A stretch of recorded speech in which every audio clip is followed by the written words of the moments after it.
video.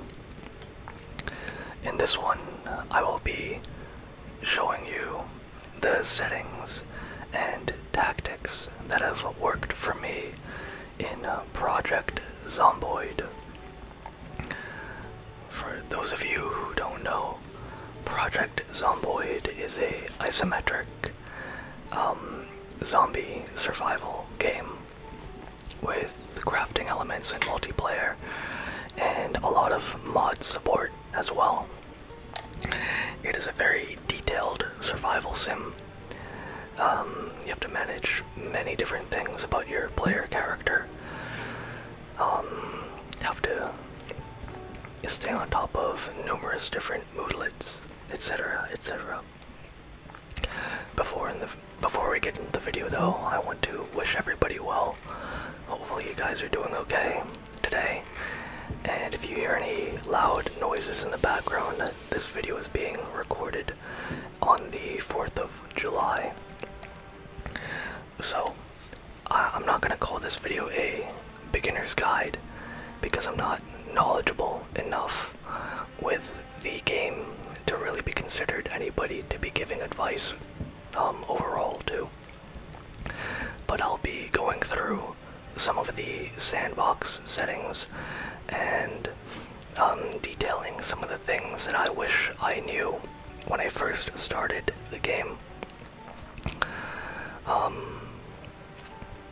So first things first, we're going to hop into the solo, and there's no shame in choosing the custom sandbox mode out of any of the presets, mainly because the sandbox defaults to apocalypse mode for difficulty, which is where I prefer to keep it. The rest of these are scenarios or challenges. For example, the storm is coming. Clouds are gathering over Kentucky. The crackle of thunder can be heard in the distance. As skies darken, the dead that stumble over the earth grow restless. This is a storm that will grow and fall back in its ferocity, but it will never end.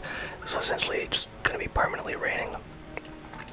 There are custom maps like Kingsmith, but to learn the ropes of the game, I recommend going to custom sandbox.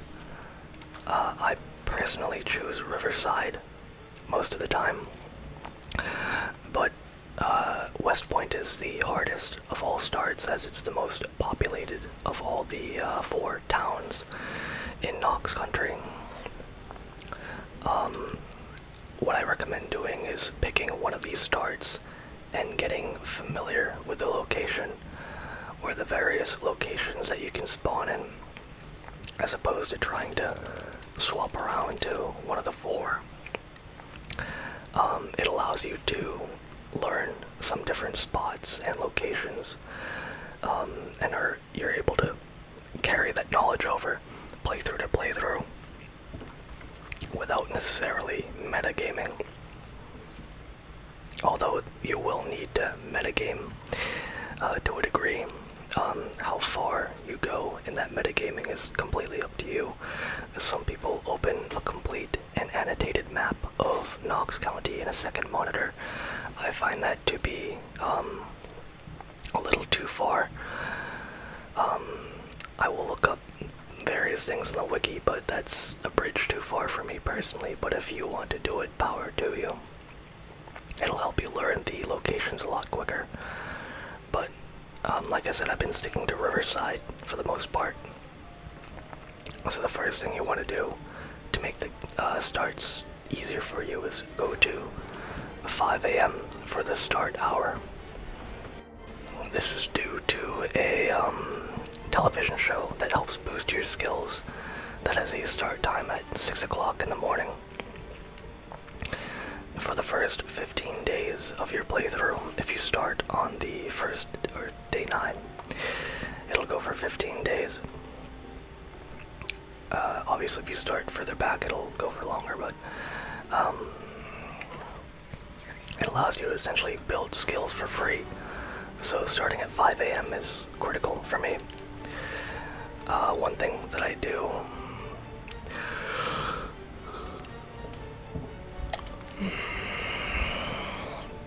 is turn on weapon multi-hit. Weapon multi-hit I find is not essential to playing the game, but I find it essential to making combat not tedious. Weapon multi-hit I find to be a blessing for newbies like me. If you really want to be masochistic, you can turn that off. But essentially what weapon multi-hit does, as you can see in the tooltip, when enabled, certain melee weapons will be able to strike multiple zombies in one hit. One thing you can do is, let's see if I can remember where it's at, is turn off the respawn timer for zombies as well. My next proper playthrough, I'll be playing with that setting turned to 0. Mainly because zombies will respawn in a set period of time. The issue with this, to me, and I thought it through a little bit after watching some videos, and it does make sense, it's a little bit weird for you to completely clear a neighborhood or a gas station or the surrounding area to your little house and simply have zombies respawn periodically. The zombies do migrate and move around on their own, and being completely stationary sometimes isn't the best option, so you will be running into zombies fairly constantly.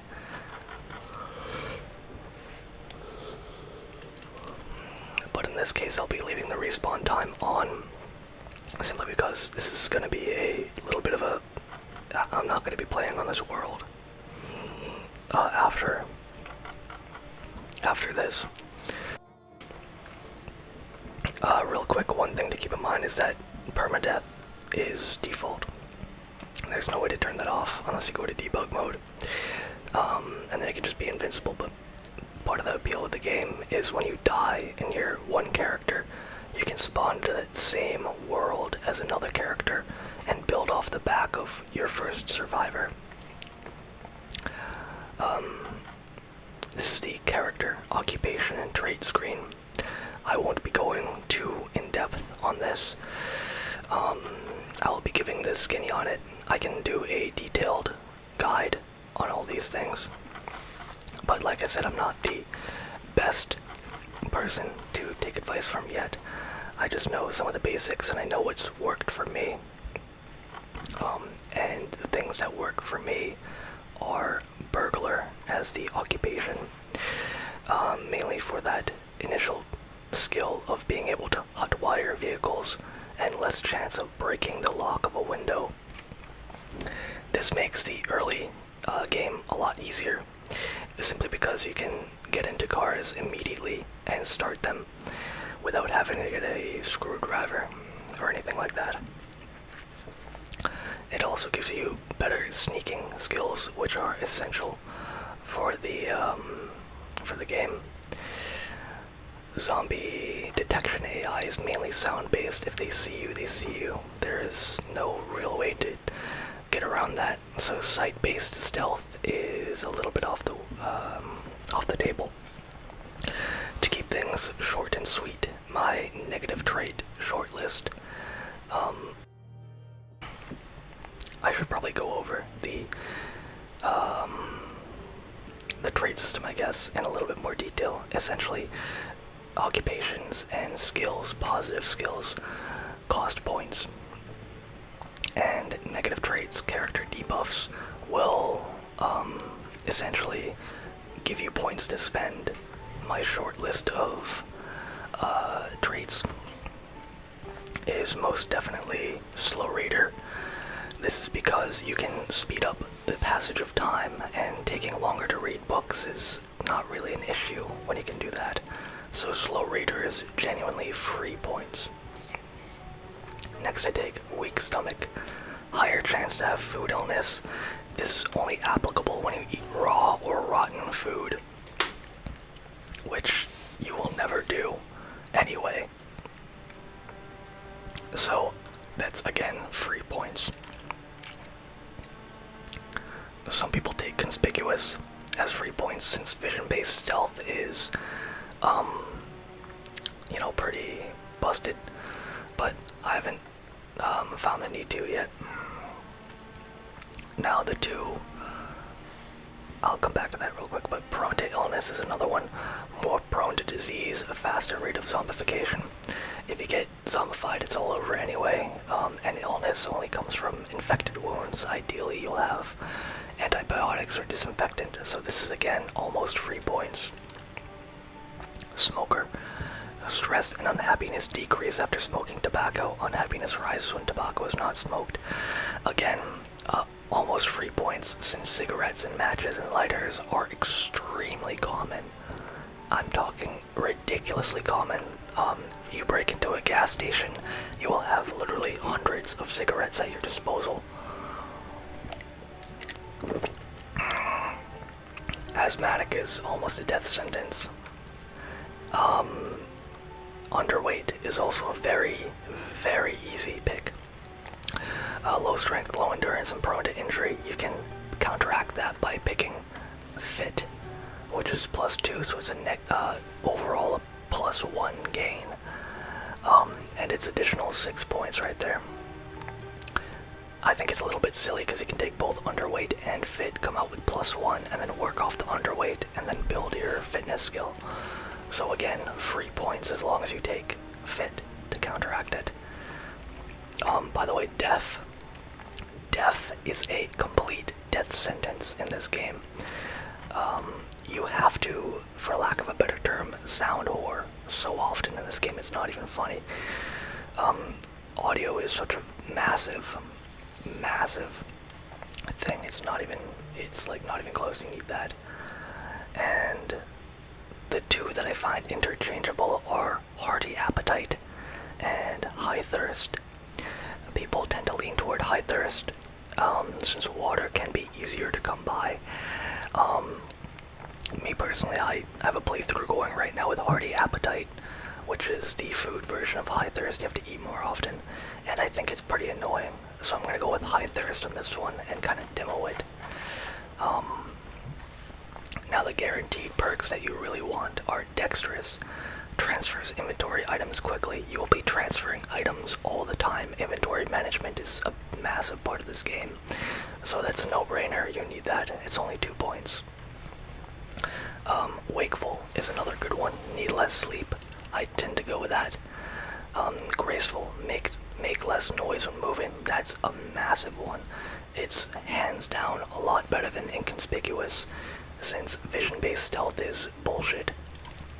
So graceful is a guarantee. Lucky. I like lucky.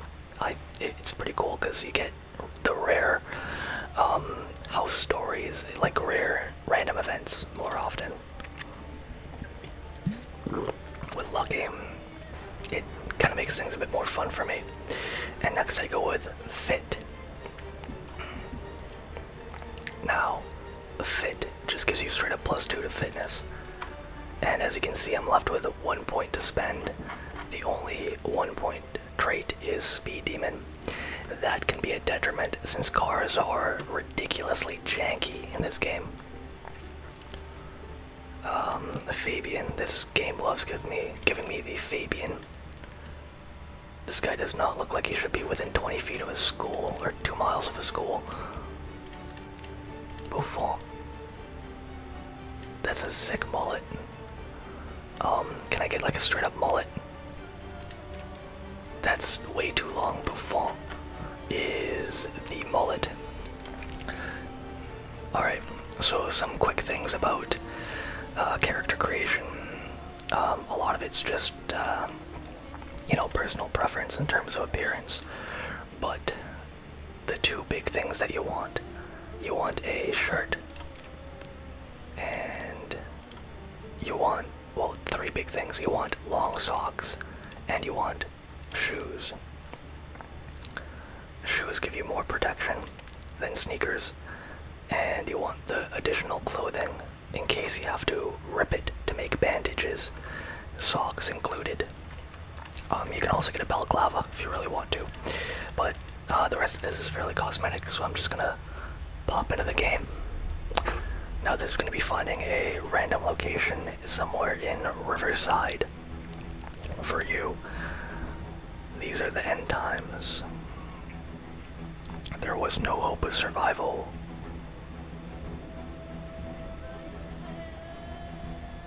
This is how you died.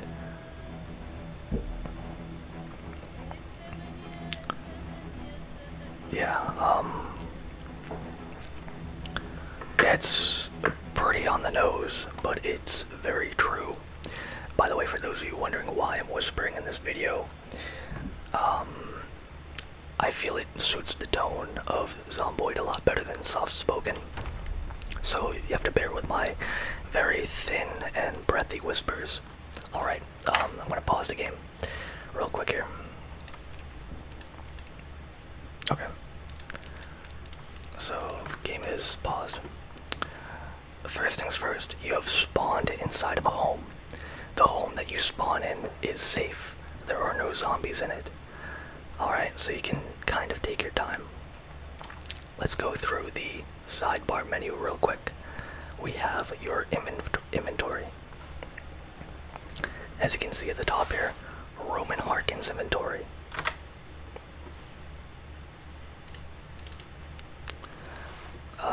This is everything you are wearing. You have your key ring, and you can see you've got separate containers on the side here. So this is your personal inventory. This is your encumbrance limit at the top, 12 units of weight. And you have a key ring.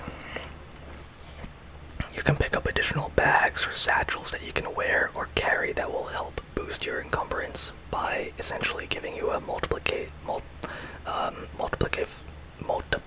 effect on the encumbrance. Essentially, something that goes into a container will be worth a certain value, 0.2 or 0.25 of what the encumbrance would weigh if it's in a container that you're carrying.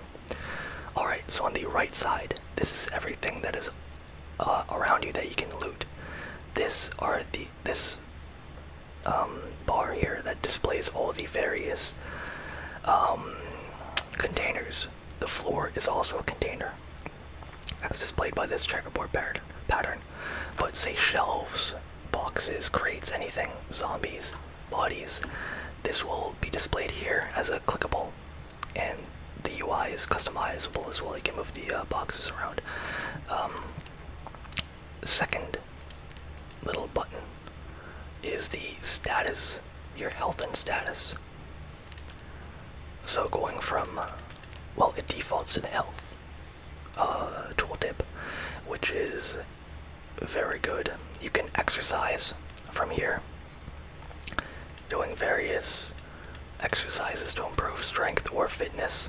You can also use weights and equipment, but if you have any injuries or ailments, they will show up here, and this bar indicates your overall healthiness. Okay, so that's the health menu. Next we have, let's start from left to right, going with info. This gives us our various traits, like our weight. 70 kilos being underweight shows our starting career or occupation, as well as all of our traits, as well as our hair and beards, beard styles, and it also gives us our kill count for the zombies. Next up is our skill tab, showing us our levels in fitness, strength, and all these various skills down here. I won't be going into a lot of them, but your biggest ones are probably going to be your combat skills. Me personally, I like axe and long blunt, and light-footed is going to be another fallback. The biggest ones that you're going to need to level up are carpentry, farming, and preferably cooking. Fishing needs to come in at some point as well. And guns, I haven't really started using them yet, mainly because of the noise that they create would generally be an issue, since the zombies are very sensitive to noise, and firing a gun is a surefire way to get an entire horde dropped on your head. Next Next we can see our protection map. Gives us our resistances to bite and scratch on various parts of the body. As you can see, our feet are the best protected due to our shoes. And now we have our temperature gauge. And yes, you do have to regulate your body temperature. So if you dress unseasonably, prepare to sweat to death or freeze to death. And yes, there is a rolling calendar and seasons in the game. If you wait long enough, winter will come.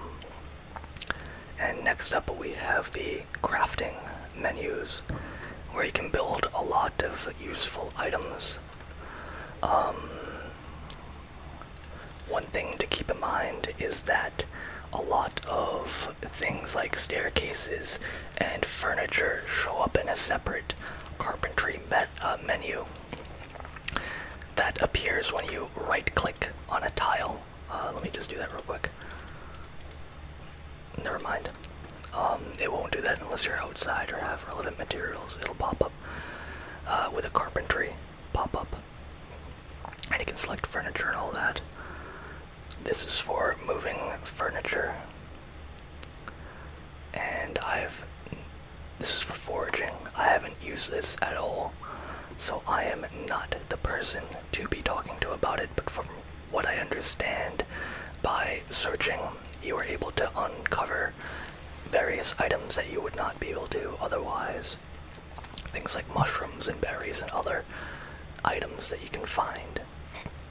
And this is the map button. You can also hit that with the hotkey M. It also brings up the map. Once you find a pen or pencil, it will enable you to mark up the map.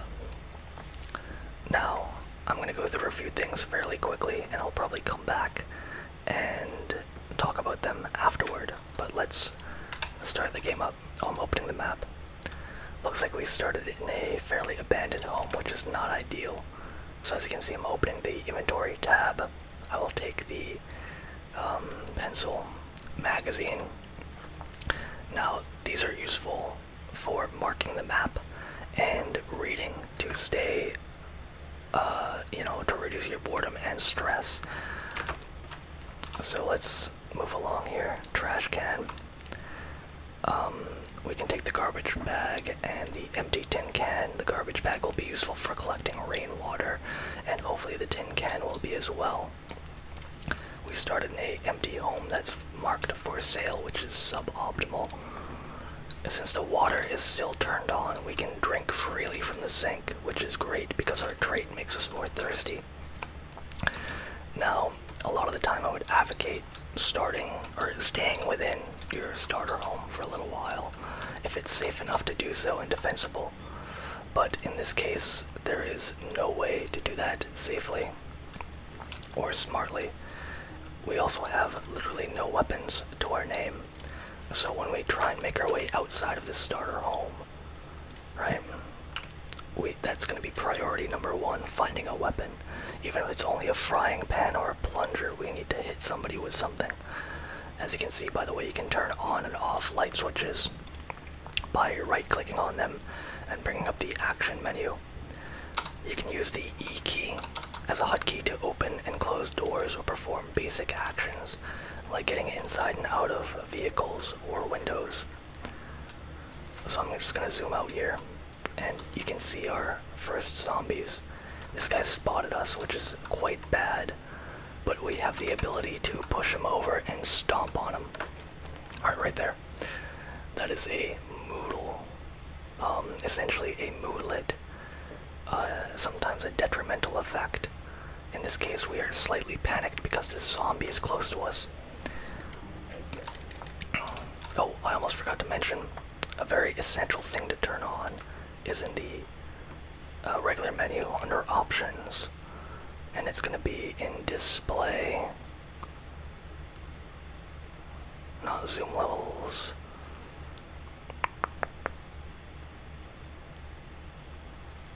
Where's it at?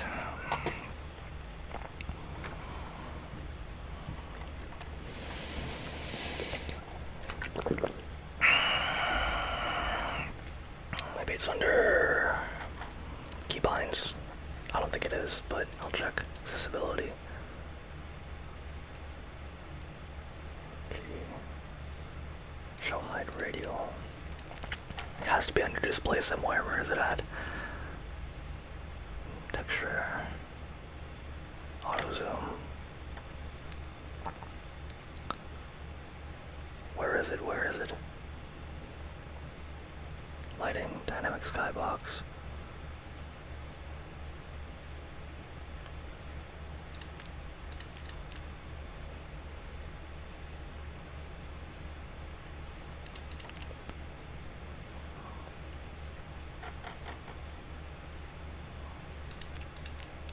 It's somewhere, but essentially it displays the outline for the zombies for all weapons, as opposed to just ranged weapons. Yeah, here it is, the cursor.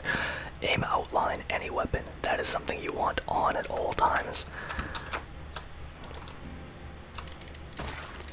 There we go.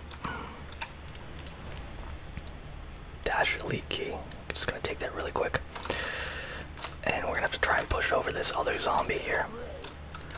This is suboptimal, to be honest with you.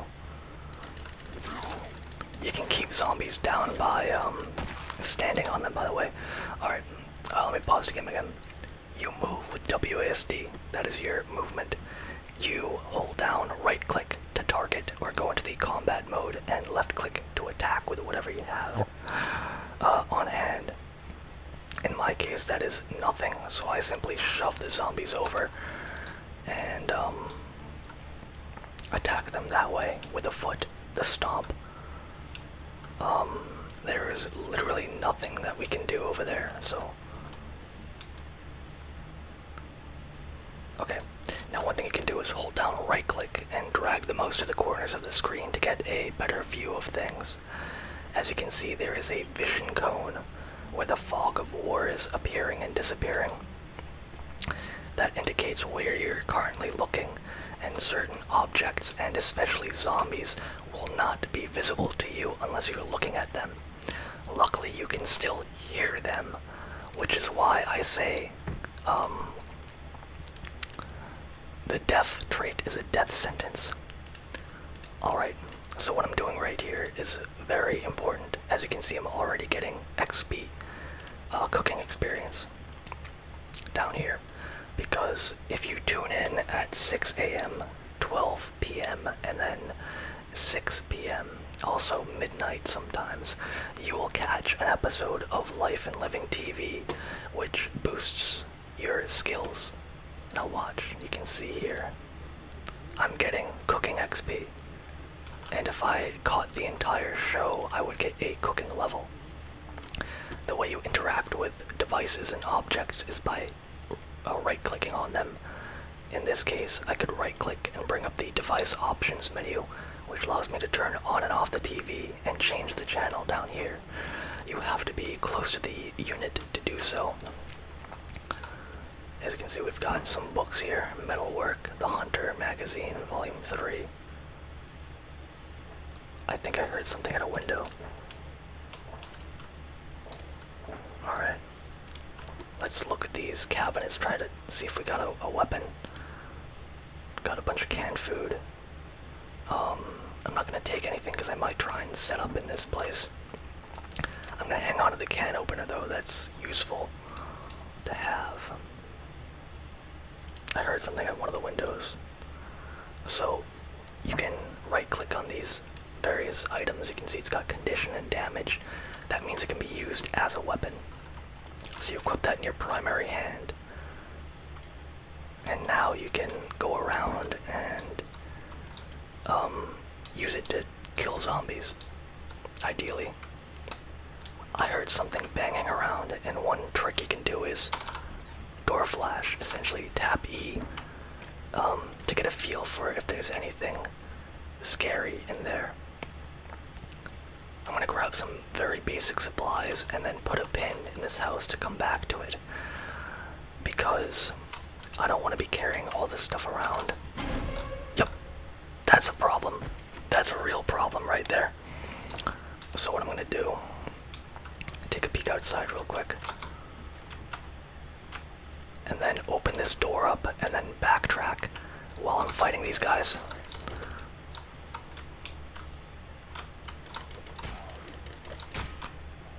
Looks like these two were engaged in some sort of activity together, which is fine by me, which means because there's only gonna be two of them.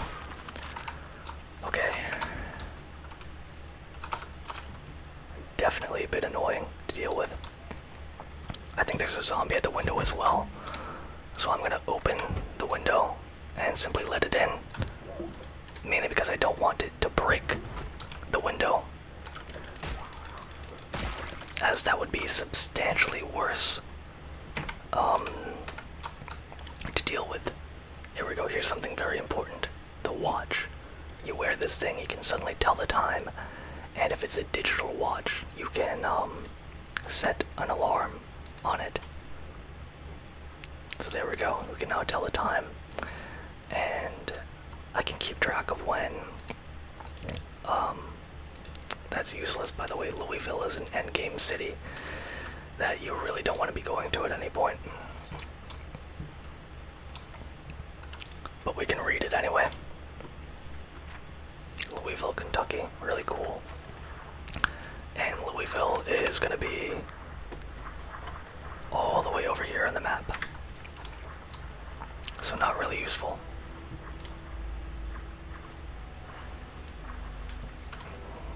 Let's eat something. And we're gonna take a very basic kit with us. 2 water bottles, and that's really gonna be it at the moment. Because I anticipate coming back to this house to clear it out. Because I'm somewhat familiar with this neighborhood, and I remember it being relatively viable to stay in. At least one of these houses is decent enough to hold up in. I do believe it's across the... It's gonna be up here somewhere though. But that's perfectly fine. Like I said, we can always come back to these locations and take the food later, since the electricity will still be on. We don't have to worry about that. We do have to worry about these 2 zombies about to come kill us though. These 3 zombies. They have spotted us. As you can see, some of them have items lodged in their back from other survivors who were worse at what we're doing. You want to keep an eye out on your back as well whenever you're fighting zombies, since the noise of killing them draws more in. Perfect. So you can see that leather jacket gives us more defense. We're gonna wear that bad boy. But now that does mean that if we exert ourselves too much, we will become sweaty. And, fuck, this guy sees us too. Not really much for it, so we're gonna beat the hell out of this guy with the saucepan. I'm trying to make my way to this shed, because typically it will have better weapons. Maybe at least a metal bar or something I can use to... Boy. Okay, it's locked. Let's try and open this window, get him loose.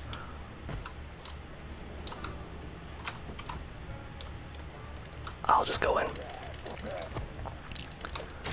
That was incredibly risky. And as that noise suggested, our saucepan just broke. So now we have literally no weapon. Oh, thank God. We've got a metal bar that we can use for a little while as a weapon. And a key of unknown use to us. Alright. As you can see, there was also nails and screws inside this home. So we can mark this down with our pencil. I will mark it down with a wrench. A really big wrench, awkwardly enough. And I'm gonna try and make my way to a more defensible home. Unfortunately, I do remember this neighborhood to be very overrun with zombies. And you have to be careful with the homes here as well, because sometimes they can have burglar alarms in them. So that's suboptimal since setting off an alarm does mean every zombie in the immediate area will be coming toward that house. As you can see, we just found some cigarettes. Unfortunately, no lighter. But luckily we may be able to loot the car for a lighter. No. Alright, let's check to see if it's got gas in it first off, before I try hot wiring it. This guy sees us. It's got no gas. But overall the car is in decent shape, and I wouldn't mind taking it. We are definitely making our way through this place in a very conspicuous fashion. Like, we have to fight our way through this bad boy. Not good. I'm really just looking for a house that I know to be relatively safe. That is to say safe because it has curtains in it. And curtains means you can effectively shield yourself from the undead gaze, which is very important to do. The last thing you need is these guys looking in the windows and seeing you packaged up like a fucking snack. So, the biggest thing that you want to be looking for when it comes to a defensible home is curtains, awkwardly enough, or at least a lot of sheets that you can use as curtains. And from what I remember, it's not going to be this house. It's going to be another one that's set further back here. This one right here with a shed with a low fence on it as well. Having the low fence is ideal because it prevents zombies from really just wandering in most of the time. They will still wander into your property, but not quite as frequently as you might imagine. We're gonna have to try and bait a few zombies out. The way you can do that is by hitting Q, and your character will then whisper somewhat quietly to get a single zombie's attention, hopefully. But in this case, we have made a bit of a blunder and gotten quite a few zombies' attention. Again, suboptimal, as a big part of the early game is playing in a risk-averse way. You don't want to be taking large risks like this. This is really not ideal because it opens you up to so many different threats. Trees are a big issue too, by the way. Trees are fucking bogus. You want to cut them down whenever you can, since they really block the sight lines pretty viciously. Okay, so first things first, we're gonna just pop up and take a quick stroll around the house and see if there's any zombies lurking behind the place or to the side of the place. You can ready your weapon by holding down the right mouse. So ideally you're not caught off guard if there's anybody anywhere. As you can see, this place is window shades as well. I want to get inside this house before noontime, since at 12 o'clock, oh, there's a generator inside that shed. This is why this house is almost perfect. Gives you so many tools. A shed, a fence, a lot of shades. That metal bar we can swap out. And we're gonna grab this one and equip as a primary. Empty gas can, that's peak right there. And as you can see on the floor, we've got a generator. That's gonna be ideal for later. So this is gonna be your ideal starter house in Riverside. There's the river, and there's the house. Let's try the front door. Hopefully it's open. Or the window. The window's open too. So we're gonna close the window. And here's the most important one. Close the curtain. We're gonna be doing this for every window that you can. Device options, life and living TV, perfect.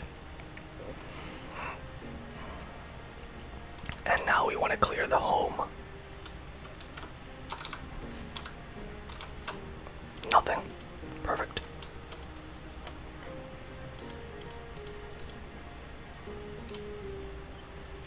Let's fill up our water bottles.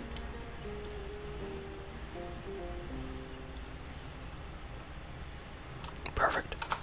Alright, next room. Oh. Uh-oh. They saw me.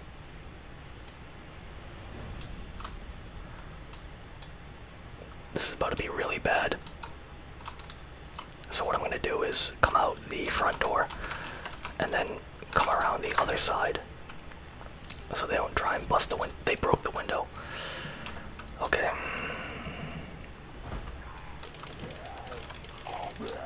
That's not good.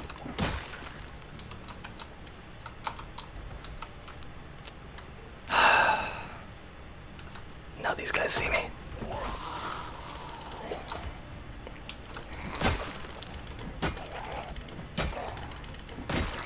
Alright.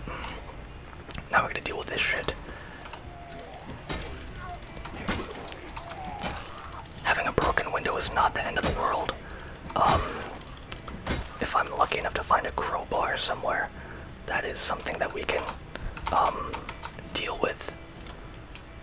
But for the time being, I'm gonna just remove the broken glass and hopefully find a sheet somewhere in here. Unfortunately not. Striped t-shirt. So this house isn't really safe at the moment, which is not great. I am, however, gonna make this place work somehow. Oh, here we go. There it is. The Life and Living show is currently on, so here we are soaking up some free and easy XP. Looks like it's gonna be for carpentry. Yep. There we go. Popped a level on carpentry real easy. Now you can also read skill books, and those will give you an XP modification.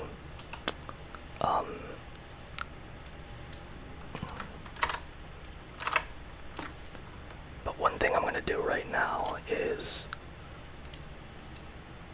throw that in the fridge. And try to find a way to make this house safe within the first day. We're gonna check our book supply real quick. First Aid Volume 1, that's pretty good. Carpentry Volume 5, not ideal. But we do have some canned goods.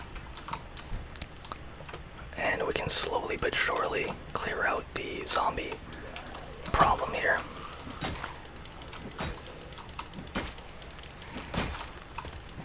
Oops. There we go. So next up, what we're gonna do is check this house out and see if we can get a sheet at the very least, or maybe a crowbar, ideally, out of this home. If this place is a burglar alarm, I'm gonna yell. Alright. We are in, but there are no curtains in this place, which is suboptimal. We have a bunch of canned food, which I'm just gonna snag, because like I said, I'm just gonna make that other house work. Processed cheese, ground beef. We can leave that for the time being. Give us something to come back to. We do have meat cleaver, which we might need.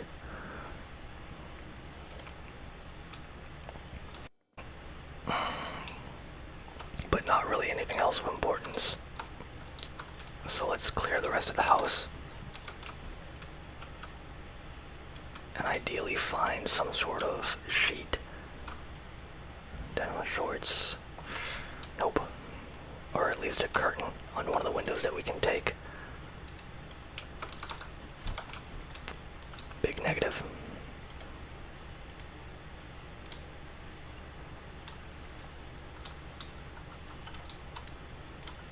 Okay.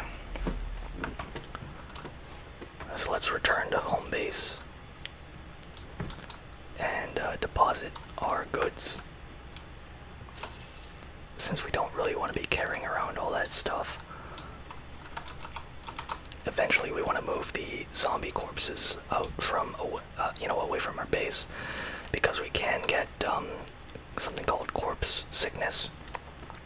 Essentially, if you hang around dead bodies too often, you will get sick, which is suboptimal. Meat cleaver, that can go in one of these cabinets. Perfect. Alright. So let's try another house. And hopefully we get lucky in terms of finding curtains. Probably not going to be the burnt down house.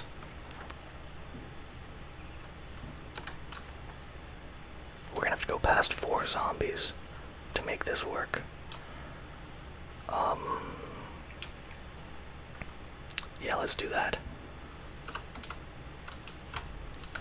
Okay. 2 see me. That's fine. I can take 2 out.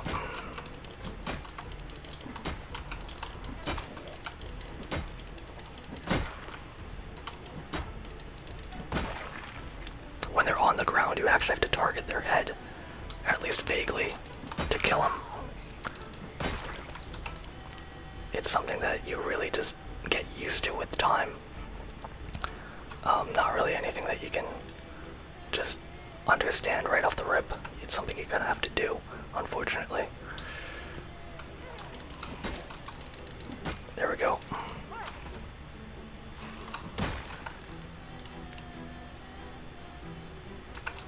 Essentially, all I'm doing with these zombies is checking to see if they have articles of clothing that I might find useful.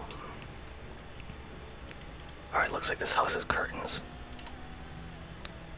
Yeah, curtains. So I can grab one of those and bring it back to my house. Obviously, it's not gonna fix the fucking window, but hopefully with time, I'll be able to take a window of my own off one of these homes, and or at least plank the window up, you know, board it up. Notebooks. Okay. Empty notebook magazine. Foraging volume 1. That's peak. That's peak right there. Hunter magazine. Take a word search too for entertainment. And let's see what they got for food. Some cheese. This is all coming with me. All this shit, bro. Taking it all. And a new saucepan. And the canned food. We're way overburdened, however, which is a problem. But it's a problem for lesser men, not for me.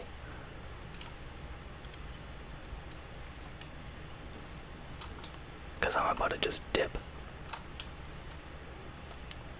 If you do actually persist with a heavy load, by the way, that's what that modal means.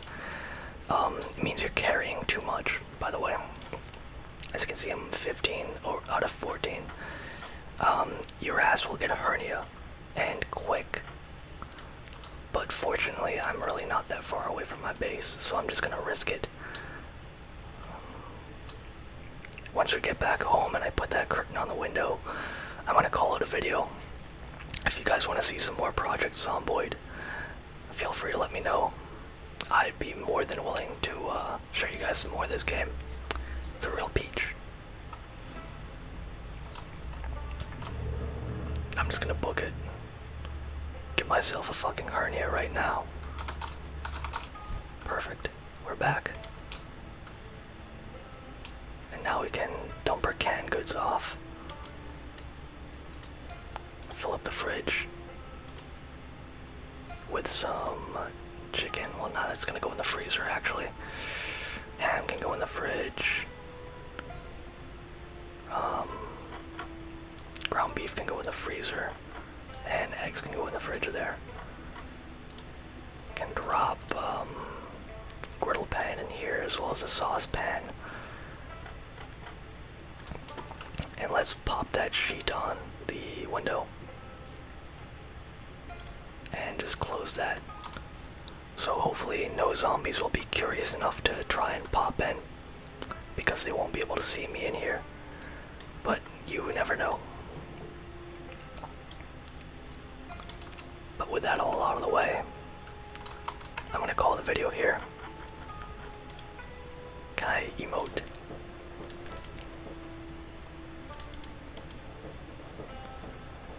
I have no idea how to emote. That's not something I know how to do.